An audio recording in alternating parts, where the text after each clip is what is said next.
So bukas na pala yung interview ko mga kabayan. Payag ka kaya mga kabayan dito katitira. May mga damo na palibutan siya. Ganito lang yung pintuan, no? Ito kalaking wire. Ito yung pinaka main supply. Susubukan natin kung kaya natin ito kasi hindi na ako nagtawag ng kasama dahil busy din sila. Good morning mga kabayan. So pupunta na tayo ng trabaho umaga dito sa Greenland. Ito po, oh. Grabe yung ulap ba yung mga kabayan. Yan, napakababa yung ulap. Or fog. Yan, oh. Ganyan yung itsura dito ngayon ng umaga sa Greenland.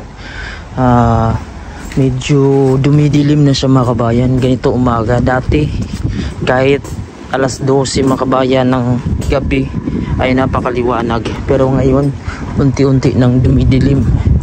Mga bandang alas 11 mga kabayan ng gabi, medyo makulimlim na sa kunti. Mga winter na dito mga kabayan. Panahon na dito ng September, October. Ayan. Sa October mga kabayan, didilim na talaga yan dito. Babalik na sa normal. Tapos November, halos wala ng araw kang makikita sa umaga. Ganito makulimlim na kahit tanghali. Bihira na yung araw dito. Swerte mo na lang paglalabas yung araw. Minsan sisilip lang yan pero saglit lang. Nandito na tayo sa trabaho mga kabayan, no? Medyo malakas-lakas yung hangin ngayon at madilim. Alas 7 ng umaga dito. At tingnan nyo, oh, yung project namin dito. Yan, trabaho na naman tayo. Medyo malakas-lakas yung hangin. Naririnig nyo. Ito po yung mga wire namin dito mga kabayan, no? Dadalhin ko pa yan dyan sa loob na yan, no? Sa itaas pa kasi maghihila tayo. Tapos ito po yung area namin. Minsan doon pa kumukuha ng wire sa may container. So malayo-layo pa talaga yung nilalakad ko. At tinaakyat ko mga kabayan hanggang 5th floor yan. Yan, trabaho na naman tayo. Nagpasan ako ng wire. Medyo malayo-layo yung pinagkuhanan ko. So ngayon nakit tayo dun sa pinakataas sa 5th floor. Walang elevator pa kasi. Kaya naglalakad muna tayo. Isa lang ako ngayon dito sa trabaho. Wala akong makitang kasama kasi puro busy din. Ito mga kabayan, napakalaking wire. Ito yung pinaka main supply dito ng building. Iakyat natin dyan sa cable tree. Susubukan natin kung kaya natin ito kasi hindi na ako nagtawag ng kasama dahil busy din sila. Dito kasi yung trabaho naman sa Greenland ay solo-solo. Yan po, 4 na piraso at napakabigat yan mga kabayan. Oh. Yan. So papunta yan dito. Siguro may 20 meters yan. Dito po. Yan. Akyat natin dyan. Kaso napakasolid ito. Kailangan kong hinangin pa ito. Yung mainit na apoy para mabali. Tapos papasok yun sa loob. Tapos dito yung tagos. Pakita ko sa inyo. Sa electrical room, sa main supply, yan yung magdadala ng power sa buong building. Ito po yung panel namin. Tapos ito po yung dadaanan niya. Mula dito. Ayan po. Dito po siya. Ayan. Ayan po. Yung panel na yan. Yung cable tray na yun sa itaas. Diyan ko papasok yung wire. Papunta dito. May bali pa paakyat. Tapos bali na naman dito. Ayan, medyo mahirap-hirap yung dadaanan natin at napakabigat. Pero subukan natin mga kabayan kung kaya natin yan. Pero pag hindi, mapilitan na akong tatawag ng kasama nito. Okay. So dito.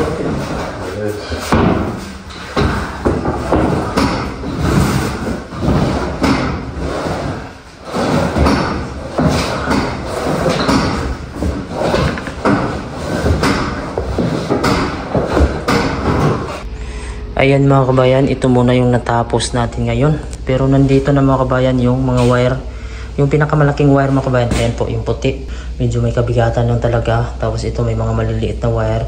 Tapos ito naman sa internet mga kabayan. At saka yung fiber optic. Hindi pwede mga kabayan no, na hila-hilain lang natin dahil masusugatan. Matalim kasi yan sa itaas. Medyo malinis na po, tingnan siya. Ayan po yung wire kanina na malaki. Ayan. Tinali natin pa isa-isa tapos binin natin dahil napakasolid ito. Matigas, makunat dahil 4 yung laman. Habang naghihila ako rin kanina, nakita ako ng lokal na kanina, nagtatrabaho pero hindi yung electrical. Sabi niya, what the F? Ikaw lang naghihila dyan? Sabi ko, ako lang. Sabi niya, grabe naman ang bigat ng hinihila mo. Dapat nagtawag ka ng kasama. Sabi ko, kaya ko naman. Kaya minsan mga ano, yung boss ko dito, kahit yung company namin, nagtatanggalan na dito ng mga tao, pero kami hindi pa rin kami niya tinatanggalan at may trabaho pa dito kasi marami kaming mga ginagawa dito na akala nila hindi namin kayang gawin. Gaya nito mga kabayan, Sino kaya dito yung magtatrabaho dito mga kabayan nung mag-isa lang siya, hihilain niya itong wire, napakabigat. Nung ako mga kabayan nung una, parang ayaw ko hilain to, baka mabigat. Sabi ko tatawag ako ng kasama ko. Pero nung katagalan, sabi ko subukan ko nga. Yung sinubukan ko na kaya ko naman pala. Minsan mga kabayan, may mga bagay pala na akala natin hindi natin kaya.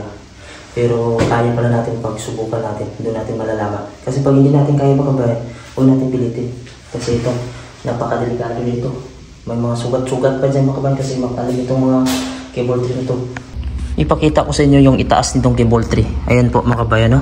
May mga division siya kasi dito yung sa electric, yung mga high voltage, tapos ito naman mga kabayan, ito yung sa mga control, yung mga 12 volts lang, maliliit yung voltahe, tapos ito naman sa internet yan, at saka TV, yung mga low voltage lang, mababa lang din mga kabayan, pero hindi sila dapat magsama-sama sa isang area kasi may signal interference daw yung sabi nila. So ayan o, nakabend pa yun dito, yan binibin ko pa isa-isa, tinatalian ko ng cable tie. So nagulat yung kasama ko na Greenlandic, paano ko daw ito na iakyat sa itaas at na iayos. So napakahirap pag mag-isa lang dito mga kabayan, pero dandahan lang ako hanggang naabot ko, natapos ko. Ito na yung pinakamasarap mga kabayan sa pakiramdam, yung uwi ka na ng bahay tapos na yung trabaho mo sa buong maghapon, kaya makaka-relax na naman. Pero nagantay na naman yung anak ko doon, so medyo may tatrabahoin pa rin tayo doon. Sa harap sa tinatrabuhan namin mga bahay na magaganda oh. Ayan yung mga old model mga kabayan, no? Mga old design dati ng mga bahay, mga bungalow type lang, pero unti-unti nang pinapalitan ng mga ganito. Ayan, mga building na, ito din building na. So nawawala na yung tradisyon na bahay nila, yung mga sinauna. Kayo ang pipiliin mga kabayan, ano yung mas maganda sa inyo? Yung ganito na bahay lang na minsan isang pamilya lang pwede makatira dyan, yan, o ito mga kabayan na marami sa isang area, isang building, marami ang makatira. Dahil ngayon sa Greenland, sa Nuuk mga kabayan, no, medyo dumadami na yung tao, kaya gumagawa sila ng mga building dito. Ayan oh, napakaganda tingnan niyo mga kabayan, no, lalo na sa winter. So ito po yung ginagawa namin dito. Yan, so darating talaga yung panahon na yung mga luma papalitan na talaga ng mga bago, nag-upgrade na. So ibig sabihin, ito lang ang Greenland, ibig sabihin tong Greenland ay nagde-develop na talaga sila, sumasabay na sila sa mga technology. Dito tayo sa isang lugar, sa likod natin mga kabayan, ito ata yung simbahan kung hindi ako nagkakamali. Ito yung sinabi kong Lutheranism o yung major branch ng Protestant na simbahan. Pagka-red kasi mga kabayan, no? Mayroon kasi siyang kaparehong simbahan dun sa may sentro talaga sa Nuuk City. So nandito tayo sa ayan, nasa kuan tayo mga kabayan, nasa gilid tayo ng dagat, tapos may mga bahay dito. So ayan, lakad-lakad muna tayo. So kwento muna tayo mga kabayan. So bukas na pala yung interview ko mga kabayan, kasi sinabihan na kami kanina nung boss ko na interview namin bukas sa company na lilipatan niya. Nakwento ko nga mga kabayan no, sa inyo, yung boss ko dito sa company ko na tinatrabuhan ngayon, last na trabaho niya ngayong katapusan. So lilipat siya first week next month sa September, kasi August na tayo ngayon. At yun nga, na pagsabihan niya kami kung lilipat ba daw siya, papayag daw kami na kukunin niya kami bilang electrician din. Kami naman mga kabayan, hindi din kami nag-alinlangan, so pumayag din kami. Sabi niya magsisito siya ng interview.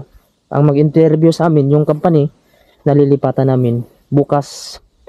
So iniisip ko nito mga kabayan, no, kung ano kaya yung dito mga kabayan, hindi naman ako kinakabahan dito sa mga interview kung matanggap ka ba o ma-reject ka ba. Kasi mga kabayan dito, pagka wala ka lang bad record dito, tapos pag nag-apply ka dito sa mga kumpanya mga kabayan, 90% tanggap ka talaga dito. Kasi kailangan sila ng tao dito. Pwera na lang kung mayroon kang mga kaso na hindi mga ganda mga ginagawa, hindi ka masyadong nagtatrabaho. Kasi kami mga kabayan, nirecommend na kami ng boss namin. So malalaman na lang yan bukas sa offer na ibibigay nila or kami ang tatanungin. Kadalasan kasi dito mga kabayan, kami na mga trabante o yung mga trabante dito pag nag-apply, kadalasan talaga sila dito yung nagdi-demand kung magkano. Kasi tatanungin ka kasi ng kumpanya, magkano ba na sahod ang gusto mo? So kung magdi-demand ka ng ganito, pag okay yung company, ayan, payag yan sila. Pero pag yung company hindi okay, ibig sabihin, yun, gusto siguro babaan yung offer mo, baka masyado lang mataas. Kasi yung isa naming kasama mga kabayan, yung magiging leader talaga namin sa project na yun, nandun siya parang lead man. Bali na interview na siya nung nakaraan. Pero, ang sabi ng boss ko, masyadong malaki daw yung hiningi niya, kaya pag-usapan daw ulit. Kasi malaki na yung sahod niya dito sa company namin, tapos pagdating doon, pinataasan niya. Kami namang ng kasama ko, ito Pilipino kasi yung kasama ko, dalawa kami ang lilipat doon. Simula nung dumating kami dito sa company namin, never kami naghingi ng increase. Kasi nga mga kabayan, medyo hindi kami nasanay. Hindi kagaya sa Pilipinas dati, di ba? Sa Pilipinas kasi mga kabayan, nasanayan namin, kapag hihingi ka ng increase, dapat pakitaan mo muna ng mga galaw, ng mga ginagawa mo na kailangan ka increasean, magpakitang gilas ka, dapat dagdagan mo yung trabaho mo. Ganun sa Pilipinas. Pag mataas yung posisyon mo, yun, tataas yung sahod mo. Pag maraming ginagawa mo, tataasan ka. Pero minsan mga kabayan, sa Pilipinas, kadalasan talaga doon, yung tinataasan doon, yung trabaho. Minsan hindi, sahod. Kaya dito, normal sa kanila. Kasi sinasabihan kami dati ng boss ko na pwede naman kayo magpa-increase. Magsabi lang kayo doon sa HR. Kami naman ang kasama ko na Pilipino, parang nag-aalangan. Baka mamaya, pag nagpa-increase kami, tapos hahanapan kami ng trabaho na bakit ganito lang yung ginawa. Hindi man lang hindi ganun ka bilis yung paggawa nyo ganito. Dati sobrang bilis nyo, tapos ngayon na tinaasan kayo, bakit hindi na ganun? Parang yung iniisip namin eh. Pero sa ngayon siguro mga kabayan, baka mag-demand kami na medyo kahit paano magpataas kami konti. Dahil dito sa Greenland mga kabayan, kada taon dito tumataas yung bahay, tapos yung mga bilihin hindi naman bumababa. Kaya sabi ng kasama ko, magpataas tayo. Hindi naman sobrang taas. Siguro yung pagpunta namin doon bukas mga kabayan, tatanungin lang kami bukas kung magkano yung sahod na gusto nyo. Tapos kung okay ba sa inyo yung ganito na trabaho, ipakita yung mga project. Kasi ganoon na talaga mangyayari. Kasi nirecommend na kami ng boss namin na talaga may project dito. Kasi mayroon kasing project dito mga kabayan na isang shopping center siya. Malaki-laki din. Yun yung nakuha ng company na lilipatan namin. Nakakuha sila ng electrical. Tagal na company niyan dito mga kabayan, kaso nasa ventilation lang sila, plumbing. Tapos ngayon nagdagdag sila ng electrical, so wala silang makita ng mga electrician. Ngayon itong boss ko, nag-apply siya doon. Siya yung magiging pinaka-boss sa electrical. Ayun, so hanggang nag-hire din siya ng mga tao. Yung isa sa mga iniisip ko naman ito mga kabayan, kasi yung kontrata ko dito sa company namin, hanggang January pa siya ma-expire. So dapat 2 months bago mag-expire mga kabayan, bago pwede ka mag-resign ng apply or maghanap ka ng ibang company. So 2 months before. So hindi ko lang ano kung anong mangyayari, kasi sabi ng boss ko, tutulungan niya daw kami sa papel. Sana hindi maging complicated, no, at saka sana bigyan kami din ng company namin ng release na lilipat kami. Dahil sa ngayon mga kabayan, wala pa namang mga sinabi sa amin na i-end na kami. Kasi mayroon kasing project pa dito sa amin mga kabayan. Tatapos pa ito next year. Hindi basta-basta dito mga kabayan yung pag-process ng papel. Maraming mga kailangan mong fill upan. Tapos ipasa mo pa doon sa Denmark. Itong Greenland kasi mga kabayan, hindi ito direct talaga na nagbibigay sila dito ng visa. Dito mga kabayan, may visa dito sa Greenland ibibigay sa iyo, pero dito lang sa lokal. So hindi enough yun. So kailangan mo pa rin makakuha din ng visa doon sa Greenland, working visa. So fill up ka na naman ng form, ipapasa mo doon. Antayin mo kadalasan yan 3 months yan bago ma-approve. So maraming proseso bago maka-apply dito or maka-approve ka dito bilang isang worker. Kung kuha lang sana mga kabayan, kung yung asawa ko lang sana yung may kontrata, mayroon siyang company dito na nahanap, tapos mayroon siyang papel, dapat mag-change sana kami. Ako sana yung open work permit. Kasi yung status ko ngayon mga kabayan, ako yung may papel. Tapos yung asawa ko wala siyang papel. Bali, residence permit yung papel niya, temporary residence permit. Ibig sabihin, open work permit siya. Pwede siya magtrabaho kahit sa na kumpanya, kahit ilang oras. So kung ganun sana mga kabayan, no, pwede ako mag-apply. Kahit ilang company dito, pwede akong aalis agad sa company ko, magre-resign na ako doon, pwede ako makalipat, kasi yung misis ko dapat yung may papel na kontrata. Kasi ito mga kabayan, no, ito yung sinabi ko din, ayaw din maniwala ni kabayan, kasi akala niya siguro gumagawa-gawa lang ako ng kwento. Actually dito sa vlog mga kabayan, never talaga ako dito nagbablog na ginagawa-gawa ko lang kwento. Mga binablog ko dito, mga nangyayari talaga dito.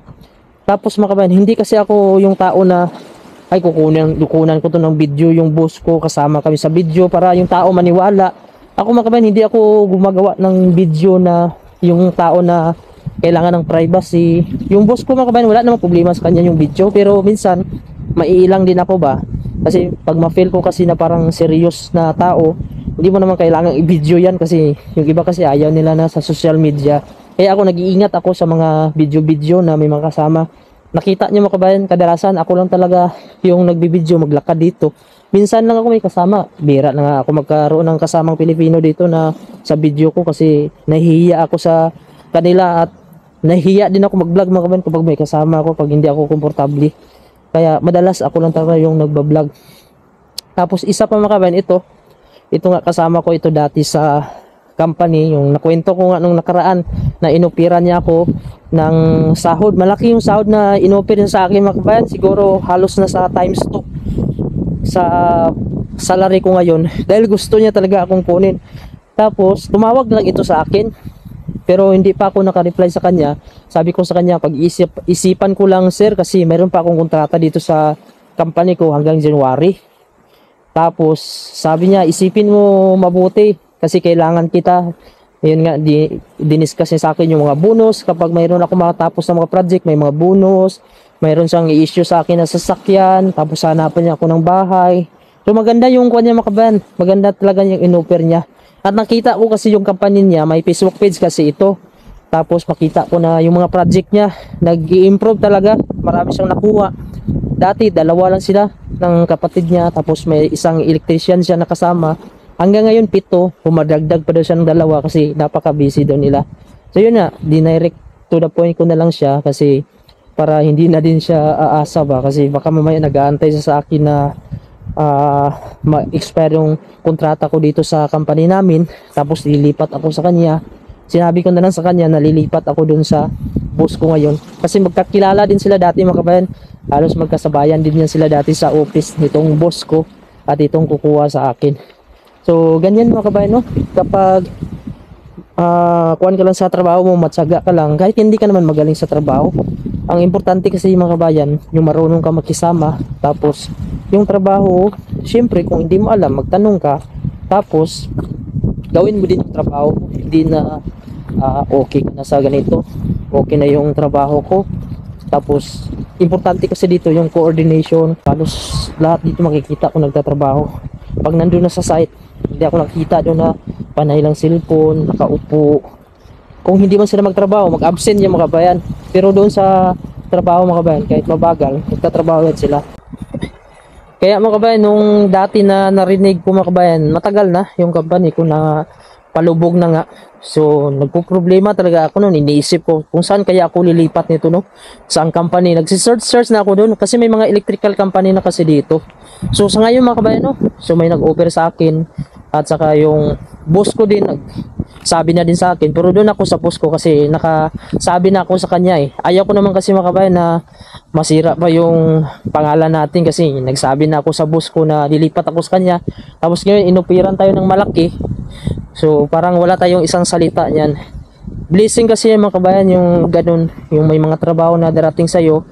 Sabi ko nga dito mga kabayan, itong kukuha sana sa akin yung kasama ko na katrabaho ko dati na may company na. Sabi ko sa kanya, sir, kung gusto mo sa Pilipinas, marami akong kakilala o sa labas ng Greenland. Sabi niya, pasensya na kasi hindi ko din alam kasi mag-process kung nasa labas na ng Greenland at kailangan ko talaga ng tao na ngayon agad, sabi niya. Kaya yun, wala na akong magawa mga kabayan, kundi ginive up ko na lang yung offer niya sa akin. Kaya sabi niya, nagpasalamat siya sa akin kasi sinagot ko na nga yung tinatanong niya sa akin.